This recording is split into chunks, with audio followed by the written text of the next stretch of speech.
الحمد لله الحنان المنان الذي خلق الإنسان وعلمه البيان، والصلاة والسلام على رسوله سيد الإنس والجان وعلى آله وأصحابه ذوي الخير والإحسان. أما بعد، فأعوذ بالله من الشيطان الرجيم. بسم الله الرحمن الرحيم. وما أمروا إلا ليعبدوا الله مخلصين له الدين حنفاء ويقيموا الصلاة ويؤتوا الزكاة وذلك الدين القيمة. صدق اللہ مولانا العظیم. بارگاہ رسالت معاب صلی اللہ تعالی علیہ وسلم میں درود پاک کا ہدیہ پیش کریں. اللہم صلی علی سیدنا محمد معدن الجود والکرم وآلہ واصحابہ الکرام وابنہ الکریم وبارک وسلم صلاة دائمتا سرمدا ابدا. اللہ تعالیٰ کا کروڑا شکر و احسان کہ آج ایک خدا کو ماننے والی اس قوم نے اس رب ذوالجلال کے حضور حاضر ہونے کے لیے، اپنی پیشانیاں جھکانے کے لیے بیت اللہ کی تعمیر کی ہے. آج ہم اس مسجد کی افتتاحی تقریب میں حاضر ہیں. مسجد اللہ کا گھر ہے، جیسے ہر مسلمان کو معلوم ہے. گھر رہنے کے لیے نہیں ہے. کوئی اگر عقل سے پیدل آدمی یہ پوچھنے لگ جائے کہ اگر یہ گھر ہے تو کیا اللہ اس میں رہتا ہے؟ ہر گھر رہنے کے لیے نہیں ہوتا. اللہ تبارک و تعالیٰ سے اس کو نسبت دی گئی ہے کہ گھر رہنے کا نہیں ہے، بلکہ اس کی ملکیت، اس کا مالک صرف اللہ ہے. اسی لیے سب سے پہلے مسجد کے جو ذمہ دار بنتے ہیں، کمیٹی بنے، صدر بنے، اراکین بنے ہیں، ان کو سب سے پہلے یہ سوچ لینا چاہیے میں اس مسجد کا مالک نہیں، خادم ہوں. مالک صرف اللہ ہے. اور اسی وجہ سے کسی مسجد کو ہم ایک جگہ سے دوسری جگہ ٹرانسفر کرنے پر کیوں نہیں مانتے؟ مسجد کے متعلق کتنی شہادتیں ہو گئی ہیں، کیوں نہیں؟ اس کی وجہ یہ ہے کہ میری بات ہو، میری ملکیت ہو تو میں کمپرومائز کروں. جو اللہ کی ہے اس میں کیسے دخل کر سکتا ہوں؟ تو مسجدیں اللہ کی ہیں. اور آج شہر رانی بن نور کی اس سرزمین پر جو یہ لہلاتا ہوا چمن دکھ رہا ہے، اس کی ایک تاریخ بھی میں بتا دوں. فرمایا گیا کہ جب حضرت ابراہیم علیہ السلام نے خانہ کعبہ کی تعمیر کی، اسماعیل علیہ السلام ساتھ میں تھے. پورا کعبہ جب بن گیا تو آپ نے دعا کی تھی، ربنا تقبل منا انک انت السمیع العلیم. اے ہمارے رب، ہماری جانب سے اس کام کو قبول فرما لے، بے شک تو سننے جاننے والا. جب خانہ کعبہ کی تعمیر مکمل ہوئی تو اس کے جو سامان تھوڑے سے بچے، مٹی، گارا، جو بھی جس چیز سے بن رہی تھی، تو ابراہیم علیہ السلام کو حکم ہوا کہ وہ مٹی اٹھا کر کے ہوا میں پھینک دیں. آپ نے وہ بچی ہوئی مٹی، گھر بنانے کے بعد کچھ تو بچتا ہے نا، کعبہ بنانے کے بعد جو بچا تھا، ابراہیم علیہ السلام نے اس کو ہوا میں اس طرح اچھال دیا. مفسرین فرماتے ہیں اس مٹی کے قطرے پوری دنیا میں پھیلائے گئے، اور جس زمین پر قطرہ گرا وہاں قیامت سے پہلے مسجد بنا دی جاتی ہے. قیامت سے پہلے جہاں وہ ذرہ گرا ہے خانہ کعبہ کی بچت کا، مسجد بن کر رہے گی. اب سمجھ میں یہ آیا کہ مسجد یہاں پر بنی ہے تو یہ کسی کے مال لگنے سے یا کسی کے محنت لگنے سے نہیں، یہ تو برسوں پہلے زمین پر لکھا گیا ہے کہ یہاں مسجد بننے والی ہے. خانہ کعبہ کی بچی ہوئی چیز یہاں پر بھی گری ہوگی، اس کا حصہ یہاں پر بھی ہوگا. اسی لیے آپ لوگ اس میں زیادہ ٹینشن لینے کی ضرورت نہیں. جہاں پر روئے زمین پر وہ ابراہیم علیہ السلام کی اچھالی ہوئی مٹی کا ذرہ گرا ہوگا، وہاں پر بن کر رہے گی، کسی کا باپ بھی روک نہیں سکے گا. مسجد بنے گی. اور دوسری بات یہ، مسجد کی تعمیر کے بعد ایک عقیدہ بھی میں آپ کو دینا چاہتا ہوں، بلکہ ہر مسلمان کا یہ عقیدہ ہے. اتنا سجایا آپ نے مسجد کو، لاکھوں اس میں خرچہ کیے ہیں. اس کے دیوار سے لے کر اس کے ممبر، اس کے محراب، اس کی قالین، اس کے جھومر، ساری چیزوں سے اس کو رنگ و روغن سے سجا دیا ہے. اور اس لیے بھی میں اس کو غلط نہیں ٹھہرا رہا، ہونا یہی چاہیے کہ ہمارا گھر جتنا نہ سجے اس سے کئی درجے زیادہ اللہ کا گھر سجا ہوا ہو۔ پہلے تو بزرگوں کا یہ معمول ہوتا تھا کہ مسجد سے اوپر کسی کا مکان نہیں ہوتا تھا، مسجد سے اونچا گلی میں کسی کا مکان نہیں ہوتا تھا کہ اللہ کا گھر ہے اس سے بڑا گھر کسی کا نہیں ہونا چاہیے۔ خانہ کعبہ پر بھی یہی تھا معمول۔ یہ تو اب کے ظالموں نے بڑی بڑی اونچی بلڈنگیں بنائی ہیں، برسوں سے وہاں پر بھی تابعین یہ کہتے تھے خانہ کعبہ بیت اللہ جتنی اونچی تعمیر ہے اس سے اونچی تعمیر اس زمانے میں کسی کے گھر کی نہیں تھی، ہونا بھی یہی چاہیے۔ ہم اپنی استطاعت کے مطابق اللہ کے گھر کو خوب سجاتے ہیں، آپ نے بھی بہت سجایا ہے، آج اس کا افتتاح ہے، لیکن ایک سوال کبھی آپ کمیٹی والوں سے کرتے، امام سے کرتے کہ یہ پورا مکان اللہ کا، یہ گھر پورا سج تو چکا ہے لیکن اس میں کہیں خدا کی تصویر کیوں نہیں ہے؟ خدا یہاں پر دکھتا کیوں نہیں ہے؟ سارا سامان تو لگایا، آج تک کسی نے یہ سوال کیا نہیں؟ ہم پیدائشی عقیدہ یہ لے کر کے آ رہے ہیں۔ یہ دنیا کی واحد قوم ہے مسلمان جو بغیر دیکھے اللہ کی بارگاہ میں سر بسجود ہوتی ہے۔ وہ دوسری قومیں ہیں جن کو جھکنے کے لیے سامنے دیکھنا پڑتا ہے، اور قرآن میں مولا نے ہماری تعریف میں یہ فرمایا یؤمنون بالغیب، یہ وہ لوگ ہیں جو غیب پر ایمان لاتے ہیں۔ تمہیں کس نے کہا کہ اللہ ہے؟ صرف میرے عزیزو ہم نے جو رب تبارک و تعالیٰ کے وجود کو پہچانا ہے وہ کس کے ذریعے سے؟ محمد رسول اللہ کی ذات سے۔ میرے آقا صلی اللہ تعالیٰ علیہ وسلم نے فرمایا اللہ ہے تو ہم نے اس کو تسلیم کر لیا، اللہ ہے۔ اب یہاں پر بہت سارے ملحدین جو آج کے زمانے میں ایتھیزم جو پھیلا ہوا ہے، ایک عجیب سی بات ہے، وہ بہت ساری چیزوں کو ایکسپٹ کرتے ہیں اور کچھ چیزوں کو ایسا اگنور کرتے ہیں، نکارتے ہیں۔ حیرت کی بات ہے، ایک نوجوان لڑکا ہے، اس سے میں نے پوچھا، کہا کہ ہم سائنٹیفک بات کرتے ہیں، جو چیز دکھ رہی ہے ہم اس کو مان رہے ہیں، جو چیز نہیں دکھ رہی ہے آپ خدا کے ہونے کو کیوں ہم کو منوا رہے ہیں؟ خدا کو کسی نے دیکھا ہے تو نہیں دیکھا تو ہم کیوں مانیں؟ اور جو چیز دیکھی ہے اس کو تو ہم مانتے ہیں۔ تو میں نے کہا اگر یہی اصول ہے تو مجھے بتاؤ، چاند کی زمین، چاند کے اوپر جانے کے بعد وہاں کی زمین، وہاں کی گریویٹی کیسی ہے؟ کہا وہ زمین کے برابر نہیں ہے، گریویٹی نہیں ہے۔ چاند پر جانے کے بعد وہاں کی گریویٹی، زمین کی گریویٹی بہت الگ ہو جاتی ہے، وہاں کا سب کچھ الگ ہے۔ کہا یہ بات تو ٹھیک ہے۔ سورج کے اندر کتنے سیلسیس ڈگری پاور ہے، کتنی گرمی ہے؟ اس نے کہا کہ اتنے ہوتا ہے، اتنے لاکھ سیلسیس ڈگری کی گرمی اس کے اندر ہوتی ہے۔ اب ہم نے ان سے یہی سوال کیا، کیا تم گئے تھے چاند میں یا تمہارا باپ گیا تھا؟ اور سورج کی اس گرمی کو کون ناپ کر کے دیکھا ہے؟ کہا فلاں سائنٹسٹ نے کہا ہے۔ چاند کے بارے میں کہا نیل آرمسٹرانگ گیا تھا اور اس نے بتایا وہاں کی مٹی ایسی ہے، فلاں ایسا۔ کہا فرق تو یہی ہے، تو بھی سنی ہوئی بات کو ہی مان رہا ہے، ہم بھی سنی ہوئی بات کو مان رہے ہیں، اور تو نیل آرمسٹرانگ کا مرید ہے اور میں محمد الرسول اللہ۔ تو دنیا کے ایک سائنسدان کی بات پر یقین کر کے بیٹھا ہوا ہے، چاند ایسا ہے، تو خود بھی نہیں گیا۔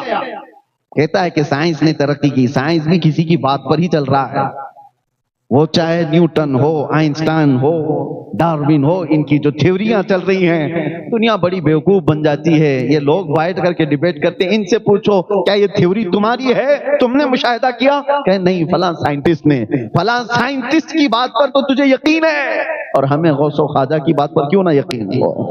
اور رہی بات تم کہتے ہو جو چیز دیکھی ہوئی ہے اسی کو مانا جاتا ہے، جو چیز دیکھی ہوئی ہے اسی کو مانتے ہیں ہم۔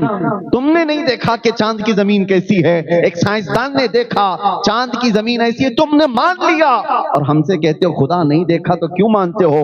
ہاں میں نے نہیں دیکھا، معراج کی شب میرے مصطفیٰ نے ضرور دیکھا، میرے مصطفیٰ نے دیکھا ہے، اسی لیے ہم نے رب کو پہچانا ہے تو میرے مصطفیٰ کے دروازے سے، اور جو اس دروازے سے مضبوطی کے ساتھ لگا ہے اس کو اعلیٰ حضرت فرماتے ہیں بخدا خدا کا یہی ہے در، نہیں اور کوئی مفر مکر، جو وہاں پہ ہو یہی آ کے ہو، اور جو یہاں نہیں تو وہاں نہیں۔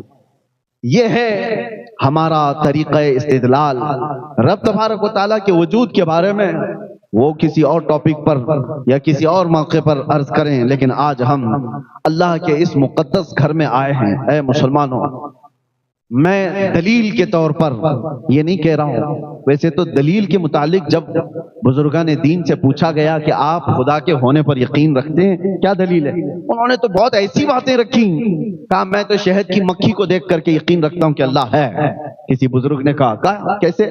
کہا ایک ہی مکھی ہے، ایک ہی مکھی ہے، منہ بھی ایک ہے، ساری چیزیں، ڈنک مارے تو اس کی طرح زہر کسی کا نہیں، لیکن اگر تھوک دے تو اس سے زیادہ میٹھا بھی کچھ نہیں۔ یہ کیسے؟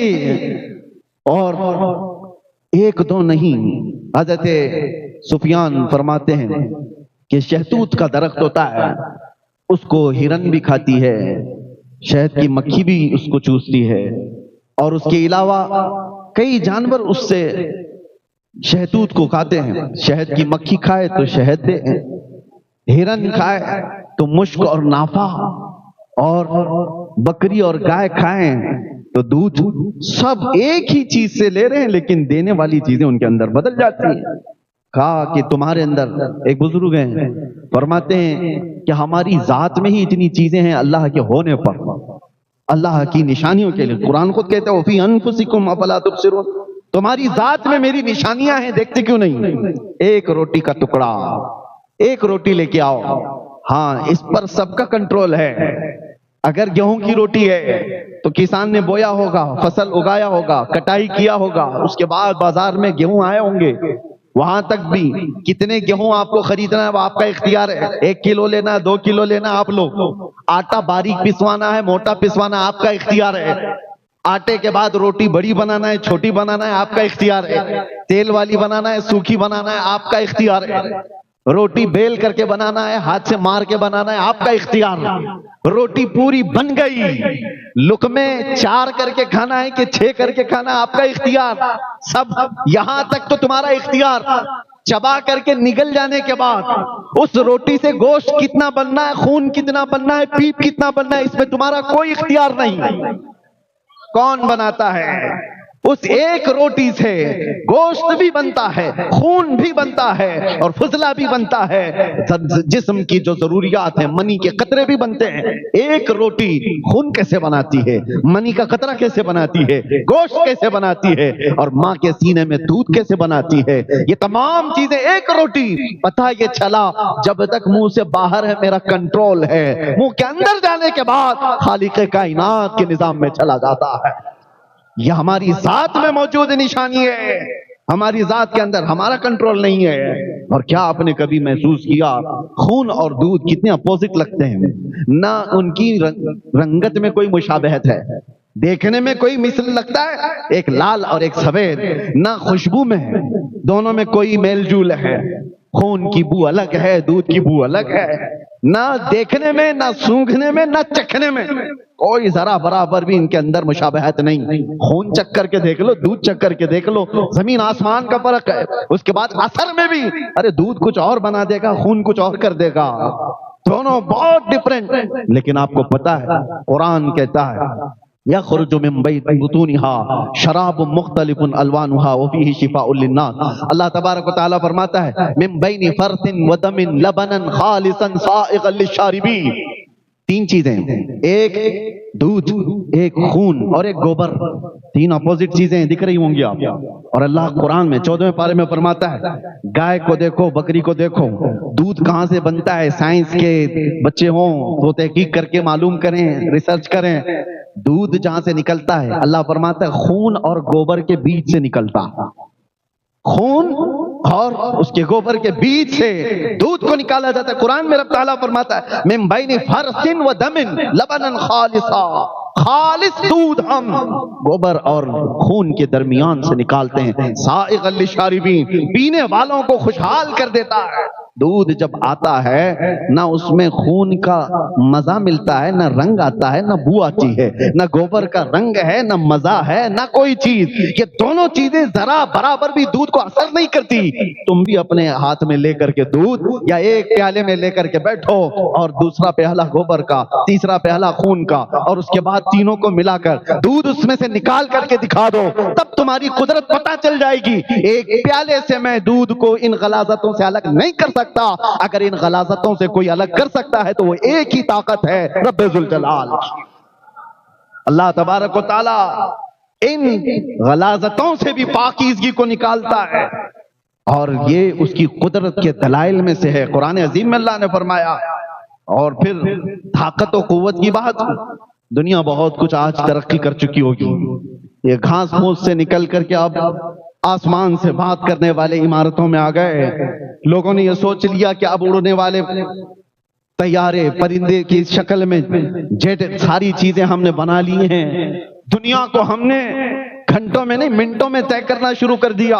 لیکن یہ سب چیزیں ہونے کے بعد آج تک پوری کائنات میں کسی نے یہ دعویٰ نہیں کیا کہ میں کسی کی جان بھی ڈال سکتا ہوں۔ یہ ایک چیز ایسی ہے جو انسان مرتے دم تک بلکہ قیامت تک اس کو نہیں کر سکے گا۔ کیوں؟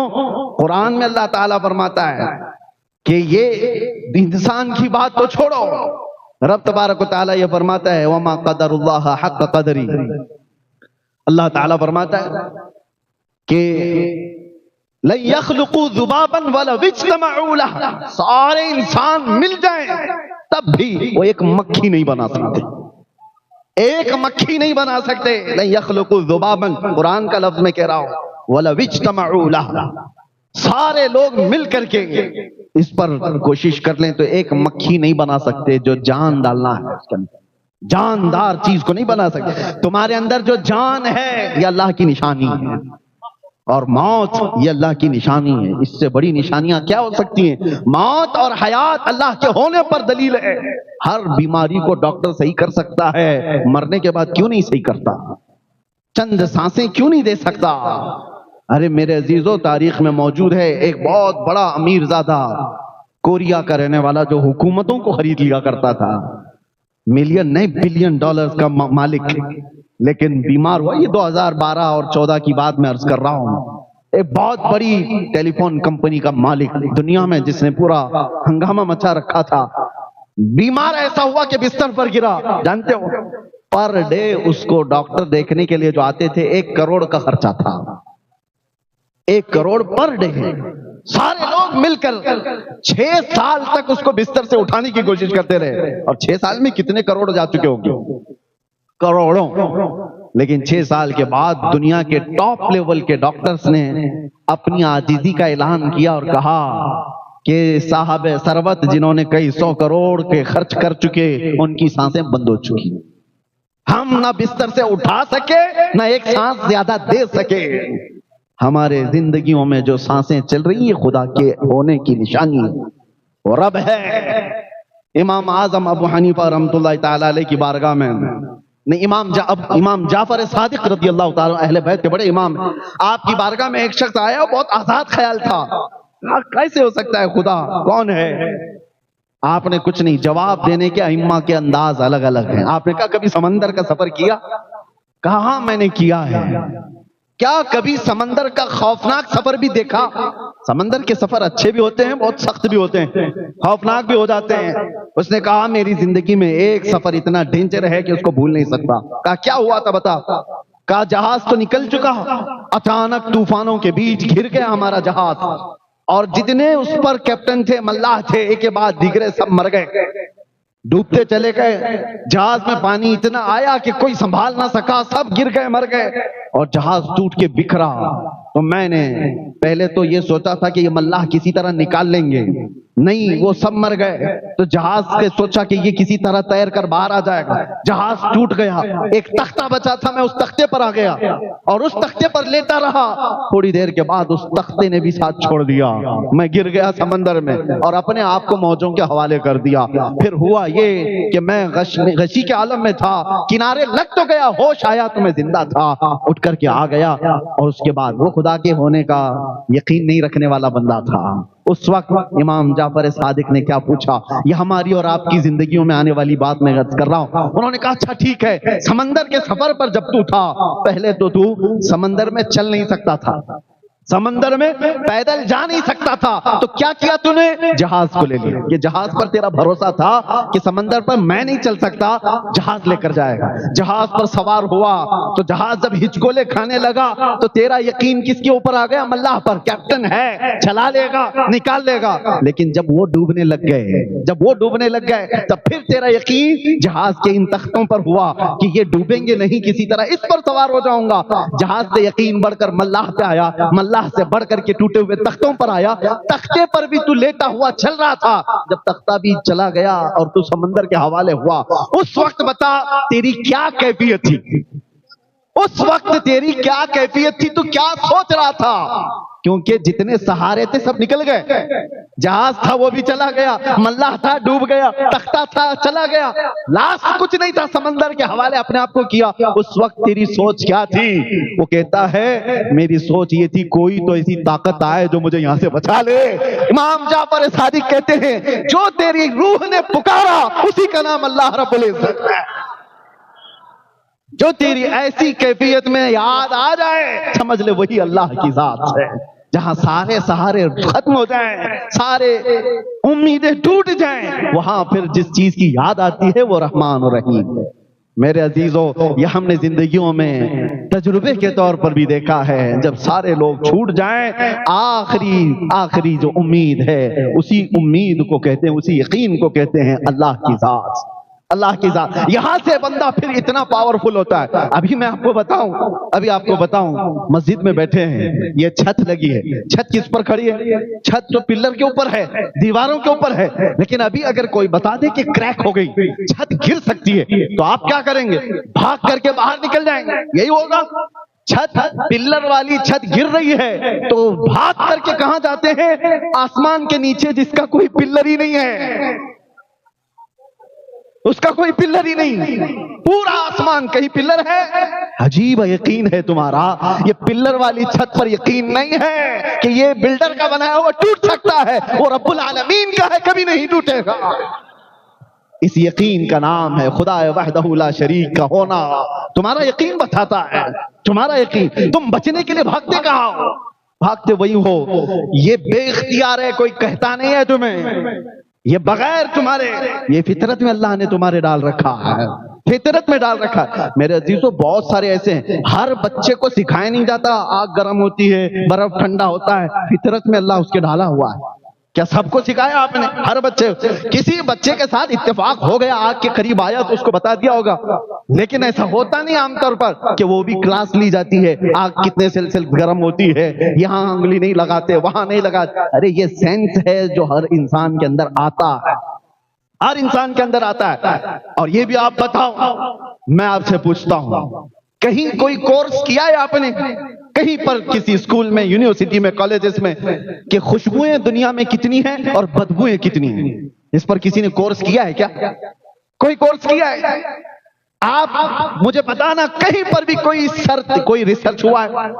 اس کو خوشبو کہتے ہیں، اس کو بدبو کہتے ہیں، نہیں کیا کورس آپ نے، کبھی نہیں کیا، مجھے پتا ہے۔ لیکن میں کوئی بھی ایک چیز لا کر کے رکھ دوں جس سے مہک آ رہی ہے، اس کا نام کچھ بھی نہیں، میں آپ سے پوچھوں بتاؤ یہ خوشبو ہے یا بدبو ہے؟ تمہاری ناک بتا دے گی یہ بدبو۔ یہ سینس کیسے آیا؟ کیا اس کا نام تمہیں پتا؟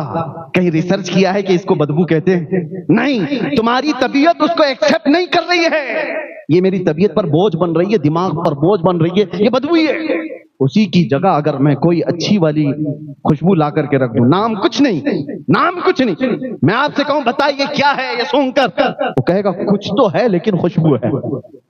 یہ چیز میں آپ کو یہ بتا رہا ہوں، جو لوگ یہ کہتے ہیں کہ خدا کے ہونے پر کسی کو بتانا ضروری ہے، میرے عزیزو اللہ نے خود زندگی میں ایسی چیز ڈال رکھا ہے، تم جب خوشبو اور بدبو کو بغیر کسی استاد کے پہچان لیتے ہو، بغیر کسی استاد کے پہچان لیتے ہو. اللہ تعالیٰ قرآن میں فرماتا ہے وَهَدَيْنَاهُ النَّجْدَيْنِ، ہم نے ہر انسان کو دو چیزیں عطا کی ہیں، خیر والی بھی اور شر والی بھی. تم خود پہچان لیتے ہو، اس لیے اپنی عقل کا بھی استعمال کرو، اور جہاں عقل تھک جائے مالک عقل اور عقل کو صحیح پرکھنے والے کامل عقل والے انسان کامل محمد الرسول اللہ کا سہارا لو. بات یہی ہے. اب یہاں پر ایک اور بات بتا دوں، عقل کا استعمال کر کے نشانیوں سے آدمی سمجھ تو سکتا ہے. دھواں ہے کہیں پر، دھواں کہیں ہے، آپ بغیر وہاں گئے اتنا تو کہہ سکتے ہیں آگ تو لگی ہوگی. آپ نے آگ نہیں دیکھا لیکن دھواں دیکھ کر آپ کو کیا لگ رہا ہے؟ آگ ہوگی. آگ کے بغیر دھواں آیا کیسے؟ یہ اتنا سینس تو ہے آپ گئے نہیں، دور بیٹھے. یہ عقل کا استعمال ہے. یہ عقل کے استعمال سے آپ نے کہا. میاں کبھی کبھار ایسا ہوتا ہے، ہر جگہ عقل ساتھ نہیں دیتی، ہر جگہ عقل کامل نہیں ہے. اسی لیے اس عقل کو مرید بنانا پڑتا ہے کامل انسان کا، کہ اتنا بھی آزاد نہ ہو جائے. عقل، فلسفی لوگ صرف عقل استعمال کیے گمراہ ہو گئے، صرف عقل. اسی لیے جو لوگ آج ایتھسٹ بنے ہیں وہ صرف لاجک بات کرنا چاہتے ہیں، وہ صرف محسوسات کو بات کرنا چاہتے ہیں. جو چھونے پر معلوم پڑے، جو چکھنے پر معلوم پڑے، جو دیکھنے پر معلوم پڑے، جو سونگنے پر معلوم پڑے، وہی چیز کا ایگزسٹ ہے، وہی ہے. باقی جو چیز نہیں ہے وہ خیالی ہے، کالپنک ہے. میاں ایسی کالپنک بہت ساری چیزیں ہیں آپ کو پتہ نہیں. آپ کو ایک تھپڑ بھی لگاؤں اور اس کے بعد کہ سر میں مار دیا، درد ہو رہا ہے، میں کہوں کہاں ہے وہ درد؟ نہ چکھنے سے لگتا ہے، نہ سونگنے سے لگتا ہے، نہ دیکھنے سے لگتا ہے. احساس ہے، درد کا احساس ہے، وہ دکھتا کچھ نہیں. کوئی چیزیں ایسی ہیں جو ہیں ان کا ایگزسٹ ہے لیکن اس کو احساس کرنا پڑتا ہے. یہ ساری باتیں عقل والوں کے لیے میں نے کہا. اب یہ آخری باتیں سمیٹتے ہوئے عرض کرتا ہوں میرے عزیزوں، عقل کو اتنا آزاد بھی مت رکھو، اتنا آزاد بھی مت رکھو کہ شیطان کس انداز میں آتا ہے پتہ ہے؟ مسلم شریف کی حدیث ہے، میرے آقا صلی اللہ علیہ وسلم فرماتے ہیں وہ شیطان سب سے پہلے مسلمان کے پاس آتا ہے اور کہتا ہے زمین کو کس نے بنایا؟ تم یقین کے ساتھ جواب دیتے ہو اللہ نے بنایا. آسمان کو کس نے بنایا؟ شیطان سوال ڈالتا ہے، تم جواب دیتے ہو اپنے اندر سے ہی اللہ نے بنایا. درختوں کو، سمندروں کو، پیڑ پودوں کو، جانوروں کو، جنات کو، ملائکہ کو کس نے پیدا کیا؟ وہ سوالات ڈالتا رہتا ہے اور تم جواب دیتے رہتے ہو اللہ نے بنایا، اللہ نے بنایا. اخیر میں جا کر کے شیطان تمہارے دماغ میں یہ سوال ڈالتا ہے پھر اللہ کو کس نے بنایا؟ تو اللہ کو کس نے بنایا؟ یہاں تک تمہیں لے آتا ہے. اور یہی ہے جو عقل دھوکہ کھانے لگ جاتی ہے. عقل کو وہاں سہارے کی ضرورت ہے. یہاں تک تو تم نے حاصل کیا. چیزوں کو آپ ترتیب دے کر کے معلوم کر سکتے ہیں. ابھی کسی سے آپ بھی ڈیبیٹ کر کے بول سکتے ہیں زمین ایسی نہیں آئی، آسمان ایسی نہیں آیا، اس کو کوئی چلا رہا ہے یا کسی نے بنایا. لیکن جب بات چلتے چلتے خالق کائنات پر آتی ہے عقل وہاں پر کمزور محسوس کرتی ہے اپنے آپ کو. ایسی جگہوں پر میرے عزیزوں کامل عقل کے لیے کسی سچے انسان کی ضرورت ہوتی ہے. اسی طرح امام فخر الدین رازی ایک بہت بڑے بزرگ ہیں، فلسفی ہیں، منطقی ہیں، اور دلائل سے لوگوں کو عاجز کر دیتے تھے. پوری دنیا میں ان کے چرچے تھے. لیکن موت کا وقت جب قریب آیا تو شیطان ان کے پاس آیا، کہا رازی تم بڑے فلسفی ہو، منطقی ہو، سائنسدان ہو، بتاؤ اللہ کے ہونے پر تمہاری کیا دلیل ہے؟ اللہ کے ایک ہونے پر کیا دلیل ہے؟ امام رازی نے دلیل دے دی. موت کا وقت قریب ہے، سرانے کے پاس کوئی بزرگ کی شکل میں آیا ہوا شیطان. آپ نے دلیل دی، اس نے دلیل کو کاٹ دیا. دوسری دلیل دی، اس نے کاٹ دیا. تیسری دلیل دی، کاٹ دیا.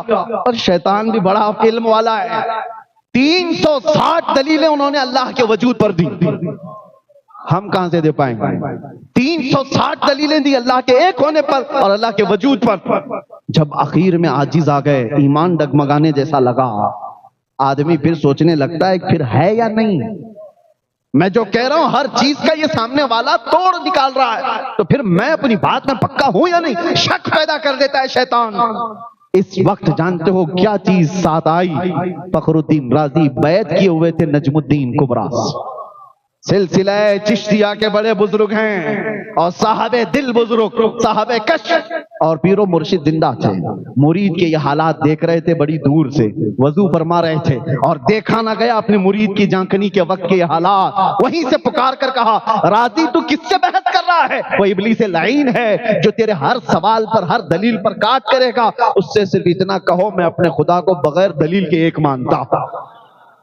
بغیر دلیل کے ایک مانتا ہوں۔ جب آپ نے امام راضی نے اس سے کہا میں اللہ کو بغیر کسی دلیل کے ایک مانتا ہوں، میرا زمین پر ہونا ہی دلیل ہے کہ اللہ ہے اور اللہ ایک ہے، جس طرح میں چل رہا ہوں۔ اس جواب کے بعد ابلیس لعین یہ کہتا ہوا گیا، اے راضی اگر آج وہ نجم الدین کبریٰ نہ ہوتا تو میں تیرا ایمان لے جا چکا ہوتا، اس مقام پر میں نے ہزاروں کے لے لیے، اگر تیری یہ نسبت نہ ہوتی تو میں لے لیتا۔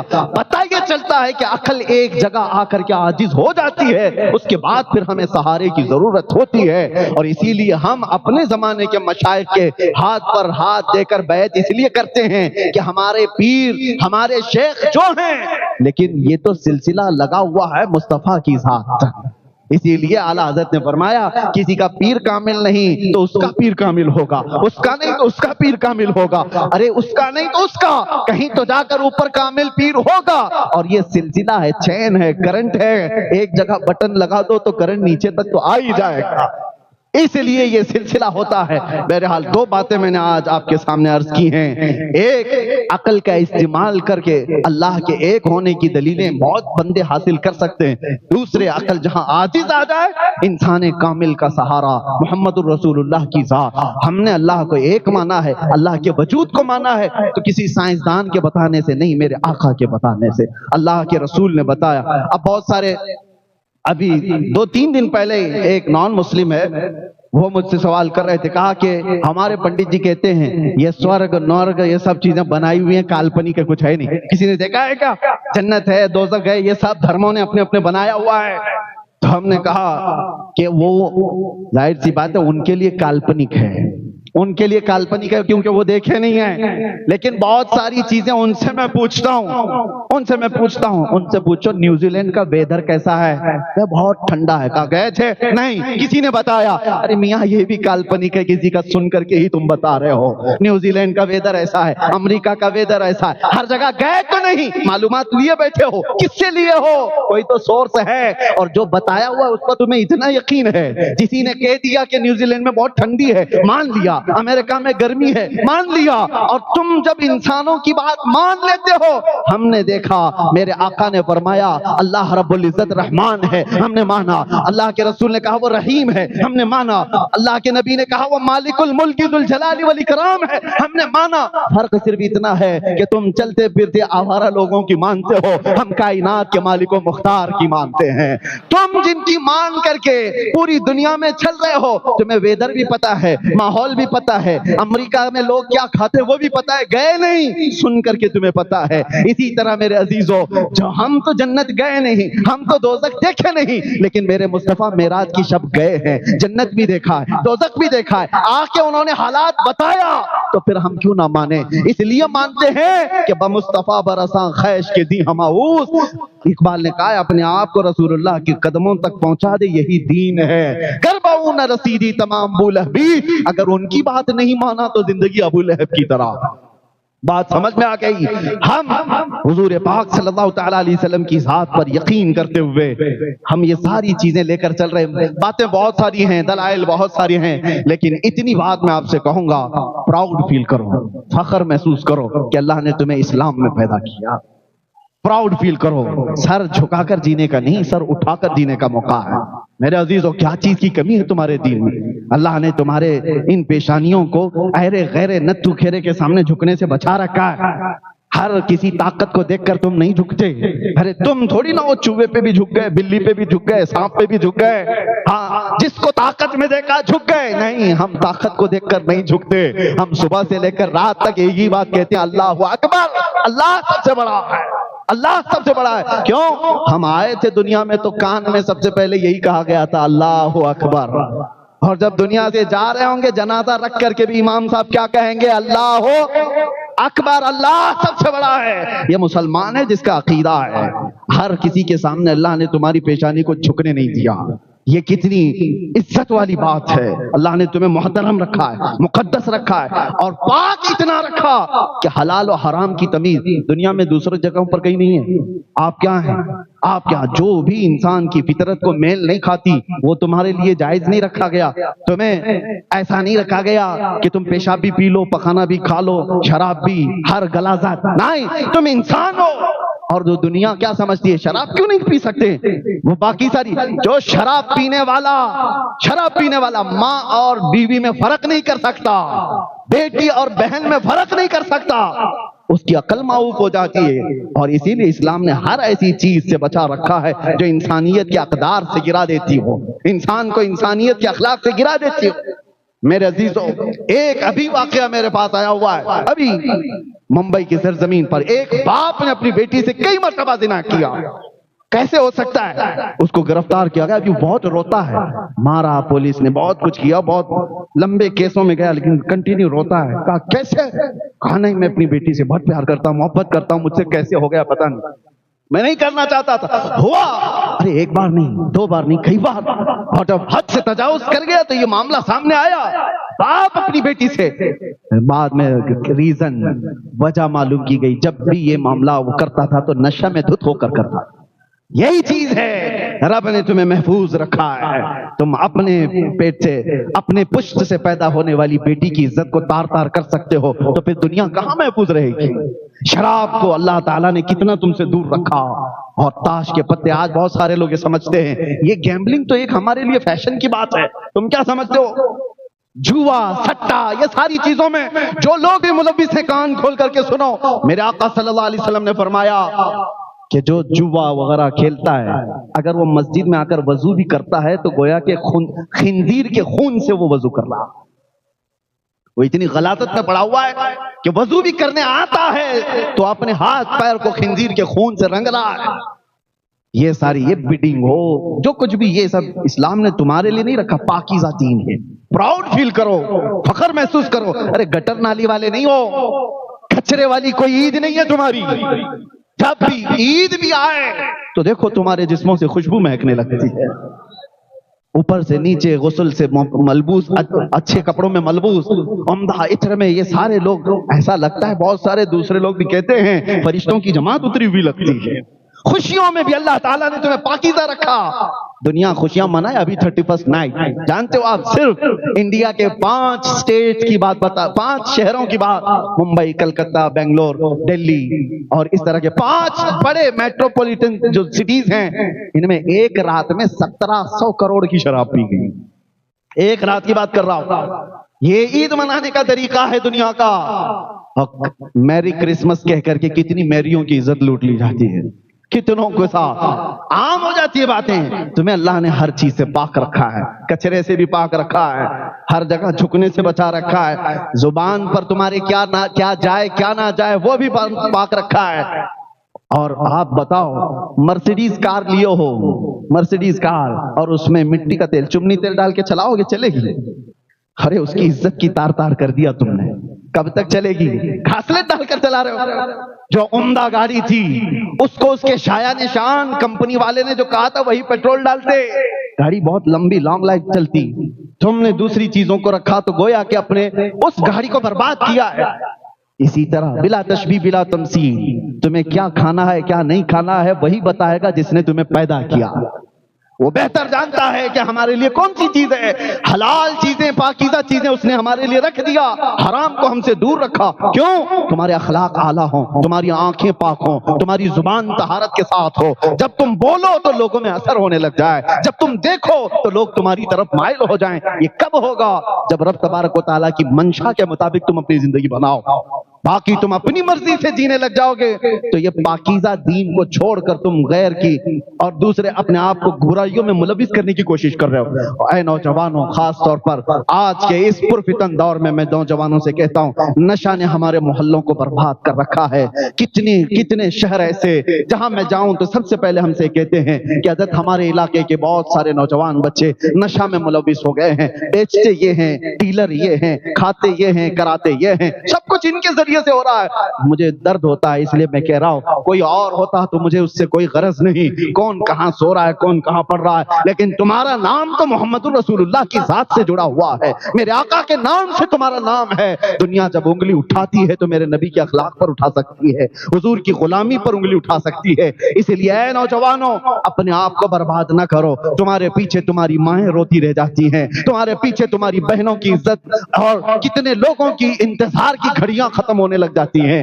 ایک جنازہ میں نے ایسا بھی پڑھایا جس کا باپ 5 سال کی بچی 5-6 سال کی بچی اس کو چھوڑ کر باپ چلا گیا، کیوں؟ نشہ کرتا تھا اور کینسر میں مبتلا ہو کر ایسے مر گیا۔ نشہ کرتا تھا۔ ممبئی کی سرزمین پر وہ چھوٹی سی بچی مجھ سے کہتی ہے کہ حضرت بتائیں ہمارا قصور کیا ہے، ہماری کیا غلطی ہے؟ اس کا ایک جملہ ہاتھ دل پر چبھتا ہے، وہ تو چلے گئے جو کچھ کرنا تھا، ہم تو 6 سال کے ہیں، ہمارا کیا قصور، ہماری کیا غلطی؟ نوجوانوں تمہارے پیچھے بہت ساری زندگیاں لگی ہیں، ان کا کیا قصور ہے جو ان کو بنا کسی غلطی کے تم سزا دے کر چلے جاؤ گے؟ خود برباد ہونے کو نوجوان یہ سمجھتے ہیں اٹس آور لائف، یہ ہماری زندگی ہے، انجوائے کرنے دو ہمیں اپنے انداز میں۔ نہیں، تمہاری اپنی زندگی ہوتی تو میں کچھ نہیں کہتا۔ زندگی یہ نہیں کسی کے لیے، زندگی ہے نبی کی، نبی کے لیے۔ نہ سمجھ مرتے ہیں زندگی کے لیے، ارے جینا مرنا ہے سب کچھ نبی کے لیے۔ اسی لیے اے نوجوانوں آؤ، فخر محسوس کرو، پراؤڈ فیل کرو کہ اللہ نے مومن بنایا اور آخری امت میں بنایا، کتنی جگہوں سے اٹھایا تمہیں، اور دیکھو جانوروں جیسی زندگی نہیں بنایا، تمہیں کھانے پینے میں تمیز دیا، تمہیں بولنے اٹھنے بیٹھنے کے اخلاق عطا کیے، اور جانتے ہو پوری کائنات میں قرآن جیسی کوئی دوسری کتاب ہے ہی نہیں، اور اتنا بڑا معجزہ وہ تمہارے پاس۔ دوسروں کے بعد جو بھی ہے سب بدل چکا ہے، کوئی پکا نہیں رہ گیا۔ جتنے آسمانی کتابوں کے دعوے ہیں وہ سب بدل گئے، سوائے قرآن کے ایک لفظ بھی نہیں بدلا، اور وہ قرآن ہے کس کے پاس؟ تمہارے پاس۔ اتنی بڑی دولت تمہارے پاس ہے جس کو آج اٹھانے کے لیے، ارے تمہارے پاس کون نہیں ہے، کیا نہیں ہے؟ دنیا ایک سائنسدان پیدا کر کے ایک آئنسٹائن ہو تو اس پر فخر کرنے لگ جاتی ہے کہ یورپ کا ایک بچہ نکلا اور اس نے دنیا کو یہ تھیوری دی، وہ تھیوری دی۔ تمہارے داستانیں بھری پڑی ہوئی ہیں، اگر ایک پنا بھی الٹ دو تو تمہیں دیکھنے کو ملے گا پوری دنیا کے اصلی ہیرو کہاں پر ہیں، وہ دامن اسلام میں ہے۔ خالد بن ولید کا مقابل لا کر دکھا دو، حیدر کرار کا مماثل لا کر دکھا دو۔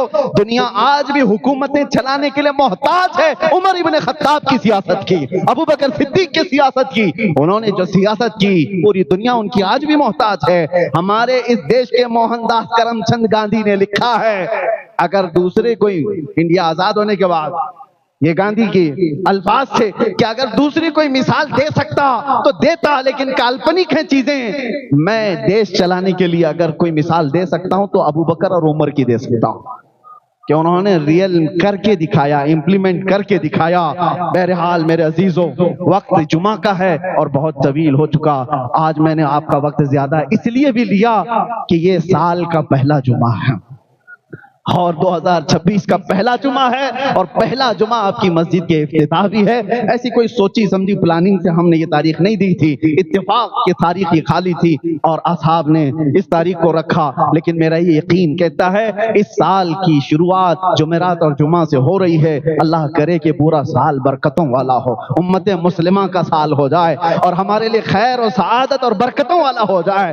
یہ وقت بہت تیزی سے گزر رہا ہے، میں ایک بات بتا کر ختم کر دیتا ہوں، وقت جو ہے وہ کسی کے ہاتھ میں رکتا نہیں، رکتا ہے؟ روک نہیں سکتے، نہ تمہاری جوانی رکی، نہ تمہارا بچپنا رکا، بوڑھے لوگ بھی اپنا بڑھاپا بھی نہیں روک سکتے، کچھ نہیں رکتا، وقت تیزی سے چلا جائے گا۔ لیکن میرے عزیزو، وقت نہیں جاتا ہے بلکہ ہماری زندگی جا رہی ہے۔ وقت جیسا ہے یہ روز مرہ کا سیم ہے، جنوری پھر آئے گا، ہم نہیں رہیں گے، ہو سکتا ہے ہم بدل رہے ہیں، وقت نہیں۔ لوگ یہ کہتے ہیں وقت بدل گیا، وقت نہیں، ہم بدلے ہوئے ہیں۔ ہم بچپن سے جوان ہوئے، جوان سے بوڑھے ہوئے، بوڑھے سے قبر میں، ہم بدلتے جا رہے ہیں۔ لیکن ایک بات، وقت پر کمانڈ کوئی حاصل کر سکتا ہے، کنٹرول حاصل کر سکتا ہے۔ ایک علاج دے دیتا ہوں، ایک نسخہ ہے، وقت کو اگر قابو میں کرنا ہے، روک کے رکھنا ہے ہر وقت تمہارا، ہر وقت، تو ایک نسخہ بتایا گیا میرے عزیزو، کیا ہے؟ وقت بیٹھے ہوئے پہ بھی گزرتا ہے، سوئے ہوئے پر بھی، کھڑے ہوئے پر بھی، مالدار پر بھی، غریب پر بھی، کسی کا کنٹرول نہیں۔ لیکن کچھ لوگ ایسے ہیں جو وقت پہ کنٹرول کر لیتے ہیں۔ کون ہیں وہ لوگ؟ وہ لوگ وہ ہیں جو وقت کی روح کو پکڑ لیا۔ وقت کی روح کیا ہے؟ وقت کی روح کا نام محمد الرسول اللہ، وہ ہر زمانے کے بادشاہ ہے، ہر زمانہ ان کا ہے. وقت کی روح کو جس نے پکڑ لیا تو اس نے وقت پر کنٹرول حاصل کر لیا ہے. پھر میں آپ کو بتاؤں ہر زمانہ ان کا ہے. آج کوئی اگر یہ مجھ سے کہے غریب نواز کا زمانہ کون سا تھا، ارے پاگل سوال غلط کر رہا ہے، یہ بھی زمانہ ان کا ہی ہے. ہر زمانہ. آج غریب نواز کا دور ہے کہ نہیں؟ غوث اعظم کا دور ہے یا نہیں؟ اعلیٰ حضرت امام اہل سنت کا دور ہے کہ نہیں؟ دور ختم نہیں ہوگا، وقت نہیں ختم ہوگا. وقت پر ان لوگوں نے کنٹرول حاصل کر لیا. اب 2026 آئے کہ 36 آئے کہ 46 آئے، سب ان کا. اسی لیے میں آپ سے بھی کہتا ہوں وقت کی روح کو پکڑ لو. صبح بھی تمہاری، دوپہر بھی تمہارا، شام بھی تمہاری. تمہارے کبھی بڑھاپے نہیں آتے. مجھ جیسے نکمے نے، ایک کمزور طالب علم نے دیکھا ہے. آج میں اپنے پرانے زمانے کو یاد کرتا ہوں، کاش وہ خالی اوقات جو ہوتے تھے بیٹھ کر بچوں کو پڑھا تھا، بخاری شریف کی تعلیم بھی دیتا. وقت اتنا مصروف ہو گیا کہ رہا ہی نہیں. میں نے یہ دیکھا ہے کہ میرے عزیزو بات رسول اللہ کی کرو، میرے مصطفیٰ کی عزت کی بات کرو تو ایسا وقت پر اللہ کمان دیتا ہے. جس جگہ جاؤ صبح بھی بھیڑ تمہارے پاس، دوپہر بھی بھیڑ تمہارے ساتھ، شام میں بھی بھیڑ تمہارے پاس. اور ایسا ہی نہیں، وقت ایک جگہ کا نہیں، ہر جگہ کا تمہارا ہے. ہندوستان میں ہو تو بھی تمہارا، افریقہ میں ہو تو بھی تمہارا، امریکہ میں ہو تو بھی تمہارا. کیوں؟ روح وقت کی بات کرو، ہر وقت تمہارا ہے. ان کی بات کرو، ہر دل پہ راج کرو. لبیک یا رسول اللہ، لبیک یا رسول اللہ، لبیک یا رسول اللہ. وآخر دعوانا ان الحمدللہ رب العالمین.